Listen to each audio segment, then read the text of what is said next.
we've done it. England are through to the World Cup semi-final.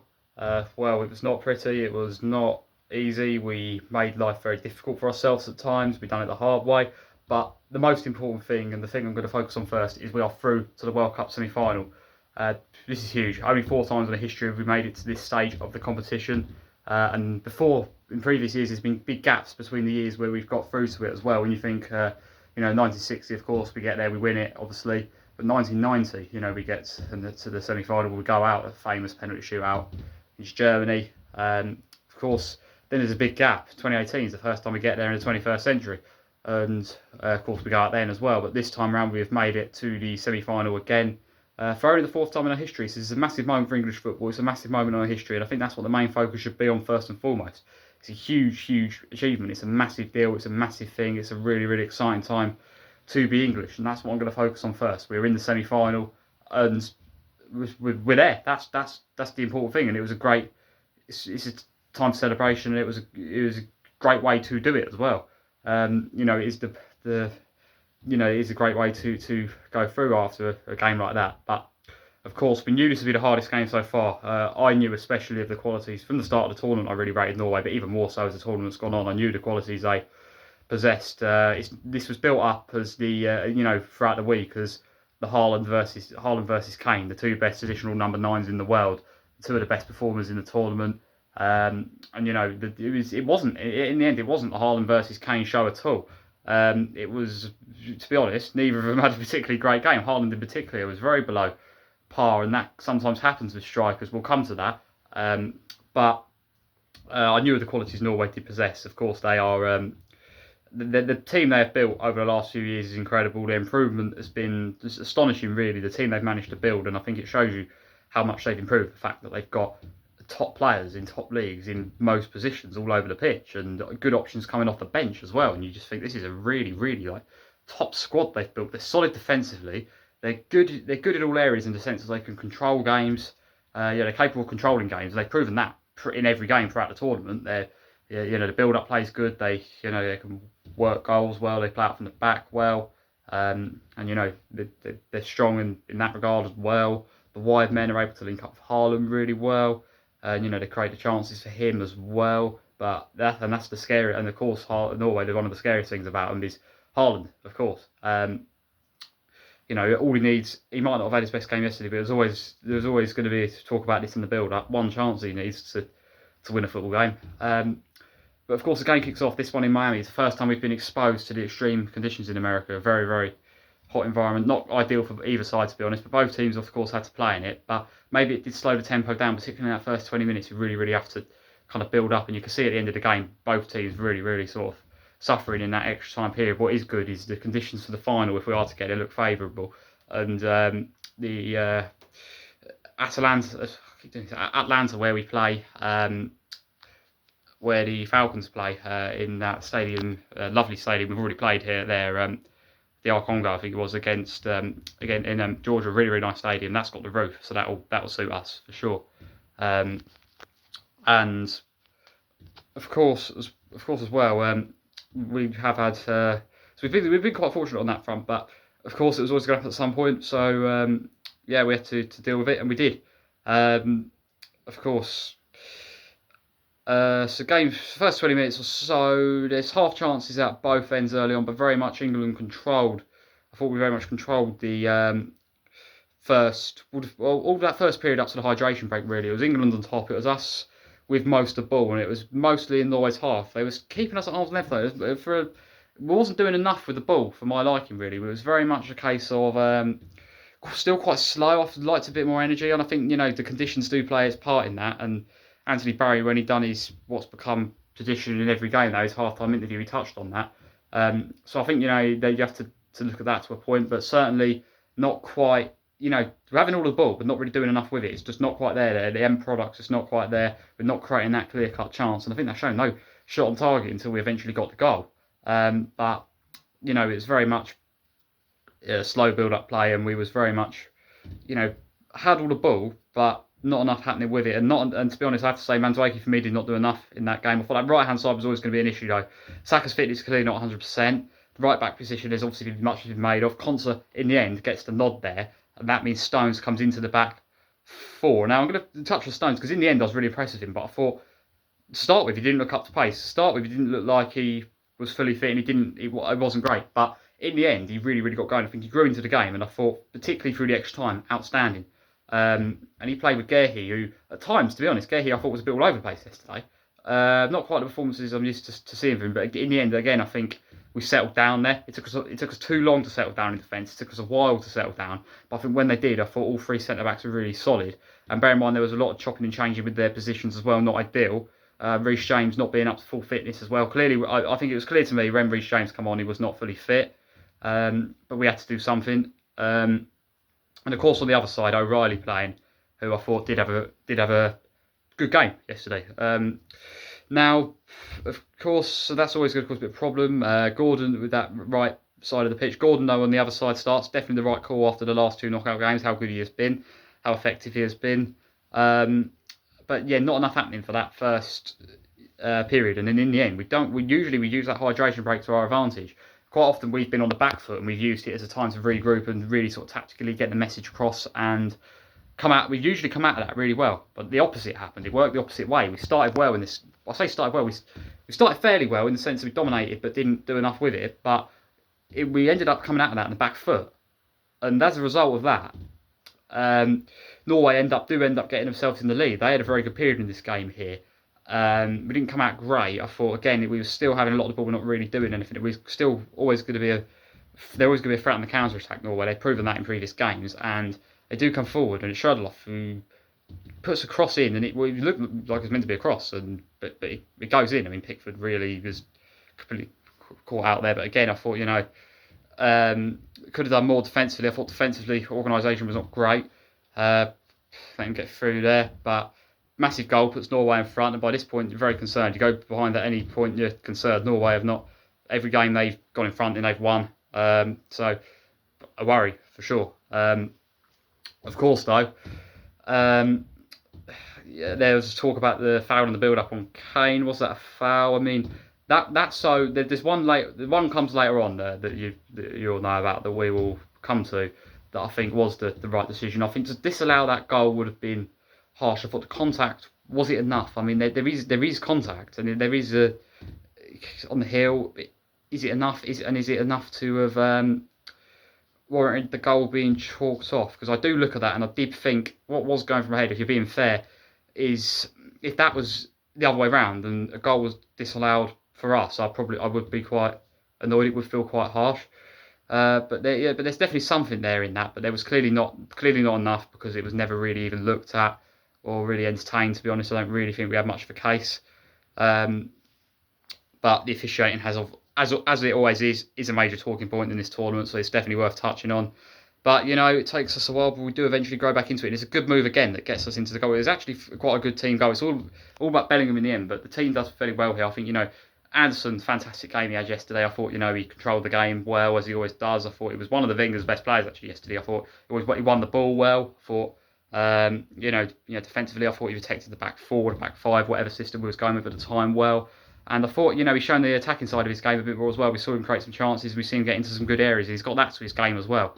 And, Anderson really, he's always knew he was a good player, but this season's really where he's got up and running. And Tuchel bringing him into the England team is fantastic man management, and we'll come to that because Thomas Tuchel has been fantastic for this England team. I really do believe that. And, I mean, Anderson, for the goal, he sort of just, collects the ball from midfield and he drives out left slightly, and then he's able to play Gordon, who again, another assist here, picks out Bellingham well again here, but still work to do for Bellingham, and he finishes off with a lovely finish, really good goal, another outstanding moment from Jude Bellingham. But of course, a decent build-up play there, and it gets us back into the game.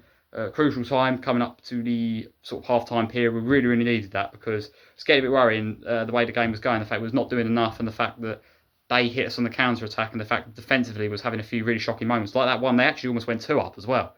And they were kicking themselves that they didn't actually, just shortly before we equalised.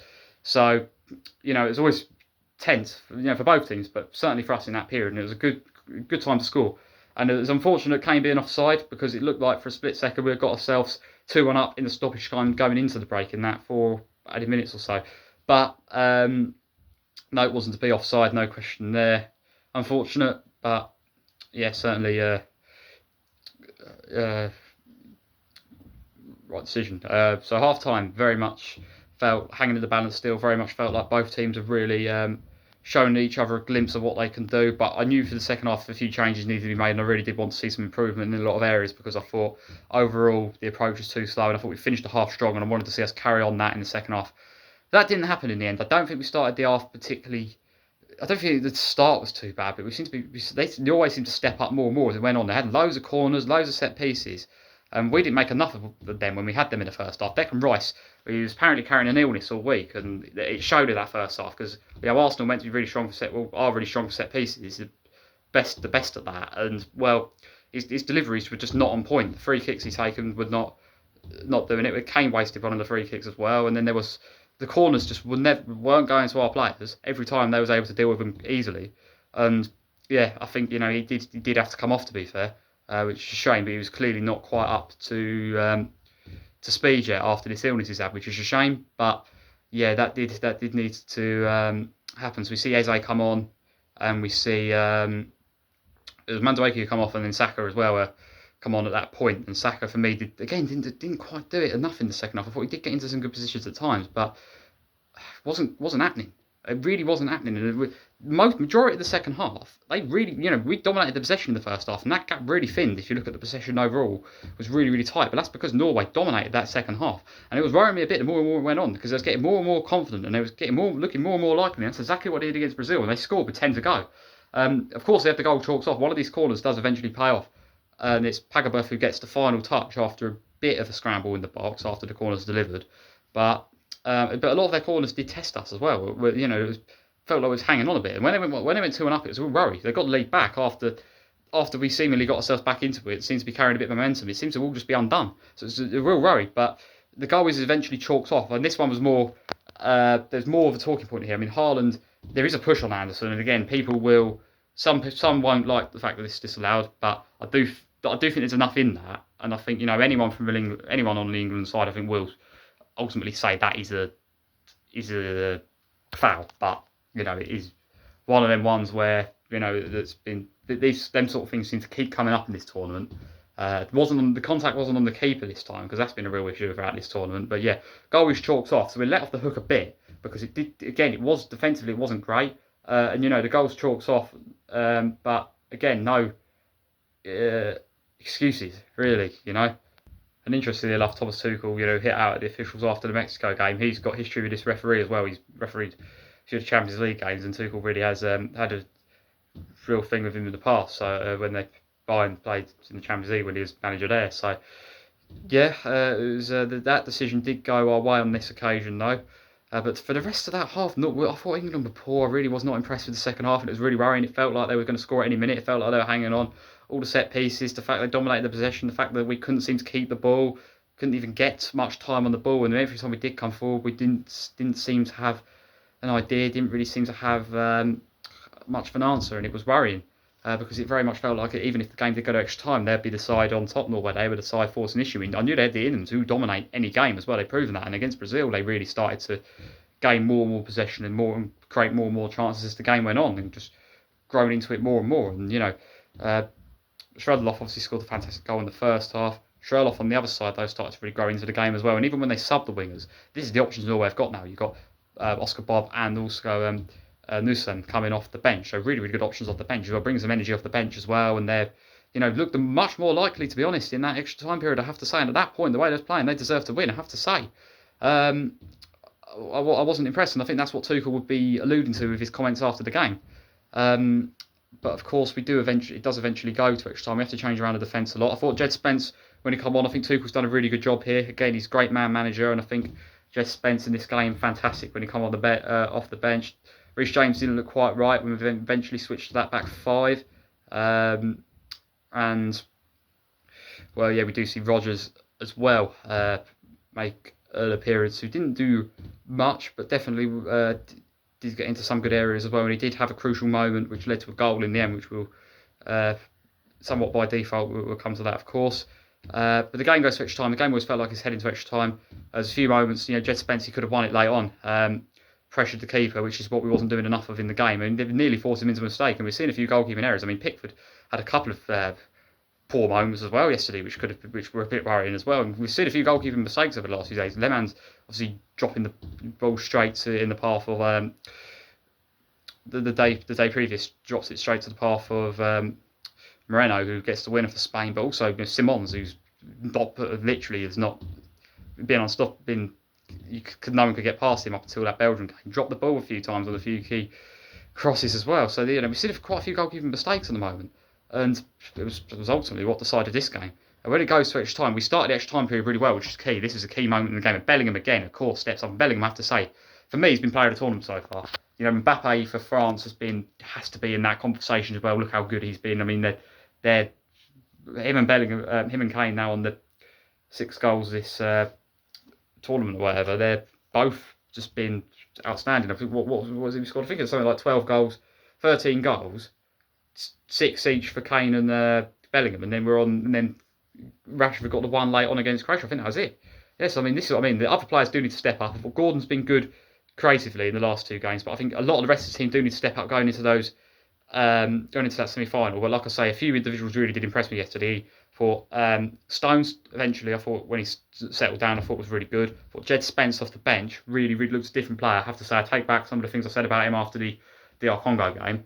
And yeah, I mean, Bellingham for me, Kane not his day yesterday, but of course, not going to knock him too much because he's been fantastic overall the tournament, very clinical as always. But Bellingham for me, seriously, he's carried the team at times, a bit like Palmer would do for Chelsea a couple of years ago. He's carried this team. He's been, we have him to thank so much here, and I think a lot of it is a mentality thing as well. He might not have, going into this tournament, it's coming off the back of not a great season, but I think Tuchel's done a really good job here. I think him dropping him from the squad was a major thing for his attitude, major thing mentality-wise, and I think he's really kind of bought into playing under Thomas Tuchel, and I think we've seen a real mentality change for Jude Bellingham. I think that's key to this, really. I think the experience that he's now got, to be now playing under Tuchel, I think really has had a massive impact on him, because I've always thought this Tuchel's a great manager. He was at Chelsea.